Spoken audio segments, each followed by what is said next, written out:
The first game on the board on Sunday is another divisional matchup. Our Vikings are at home hosting another week 17, or I guess 18, which we don't usually have, but hosting another last week of the season meaningless game. And it's always the fucking Bears. They are playing the Bears, who are coming into town. Bears are 6-10, Vikings are 7-9, two teams that are out of the playoffs, that are jockeying for draft seed and looking to see kind of what they can build towards for next year. Minnesota comes in here at 3.5-point favorites, over under 44.5. What are you guys expecting this game to look like? A shit show.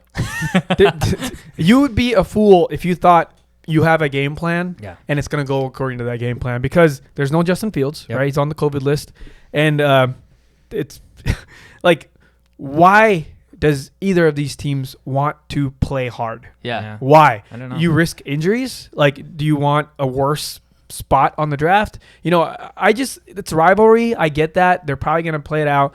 And for some reason, Mike Zimmer's like, let's start Kirk Cousins again. Let's get a solid W.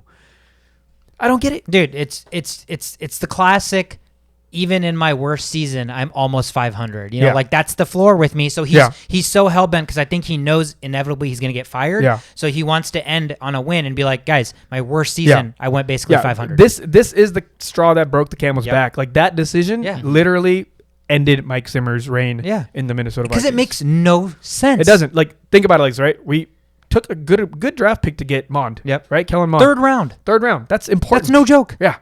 Diggs was a third round Fifth pick. Fifth round pick. Yeah. So what I'm trying to get at is, if you're ever going to play Kellen Mond, if you're ever going to play him, it is literally now.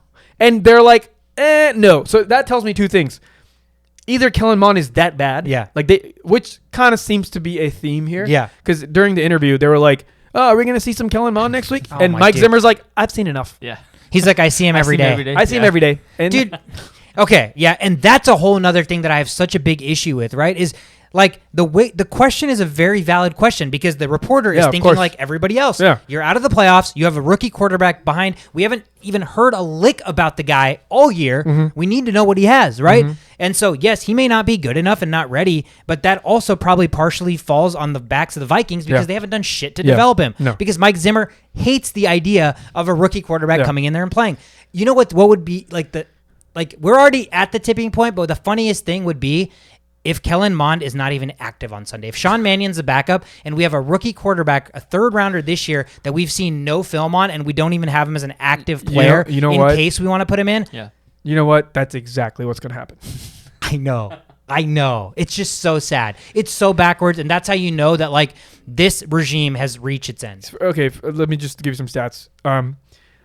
Why would you not start Kellen Mond against the bottom 5 offensively ranked team, right? Mm-hmm. They've overall ranked bottom 5 since 2018. So they've just been bad for many years. And they're saying, hey, perfect opportunity for a rookie to show what he has against a pretty poor offense, so he doesn't have to do much. Yeah. Just throw those checkdowns. Yeah. Like, you know what I mean? Yeah. And they're still not doing it. No. So, yeah, this is the end. Yeah, Zimmer sees this as an easy win opportunity. Yeah. Like, bye-bye. Based on what you guys are telling me, I don't know Zimmer's personality, like based on interviews and things like that, but to be blunt about a player, it kind of seems like he's kind of like throwing the towel and saying like, I'm just over this now. It's coming from me. Like, I'm a very much a defensive-minded like analyst, like a coach even. Like, when I watch football, I tend to favor the defense.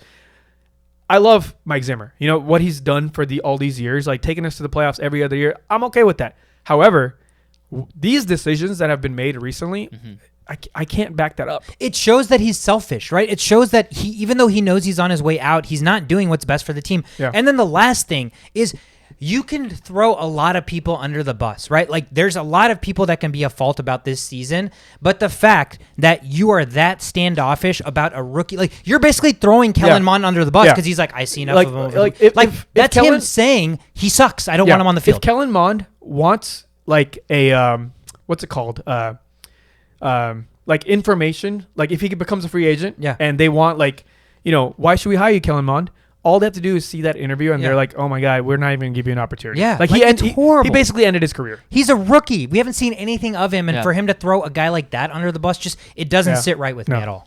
Yeah, it's gonna be interesting. I think both teams kind of have the same sort of coaching situations. Like Matt Nagy, he's done. They're both. Yeah, you're right. You're like right. They both could be gone, and like they have very similar records, like 6-10 and 7-9. Like I wonder if there's some sort of other things like outside of there's always other things, like that's always influencing them to actually try in the next. Yeah, there might be like some contract stuff, right, like right. Who knows? And then the one thing we didn't mention about any of this game is personnel when it comes to like incentives. What guys need to hit like certain targets to get bonuses and shit, and where the team sits on from that standpoint. If the guys are out of the playoffs, then you want them to play so they can make their money. Yeah. Or if they're in the playoffs and you need to rest them and they're not going to hit that. So that's going to be a very big thing this week as well. And just in terms of like Justin Jefferson, I know needs like 124 receiving yards to break Randy Moss's record for first 2 years, right? Yeah. And I'm sure that's something he wants to do. Yeah. He's not going to get it. Yeah, he might not. I mean, if Kirk plays, he might. Kirk, and it's the Bears defense. Yeah, very possible. Yeah, actually, we're going to put up 40 points this game. Yeah, because it's a meaningless game. We're going to have a lot of great stats, a lot of great points, big victory to get out the season with nothing. Everybody gets their bonuses and gets ready for the next year. Yeah, exactly. So again, nonetheless, as Vikings fans, we're still going to watch it. Still a divisional game. Probably both teams still want to come away with the W. So should be intriguing. Next on the board.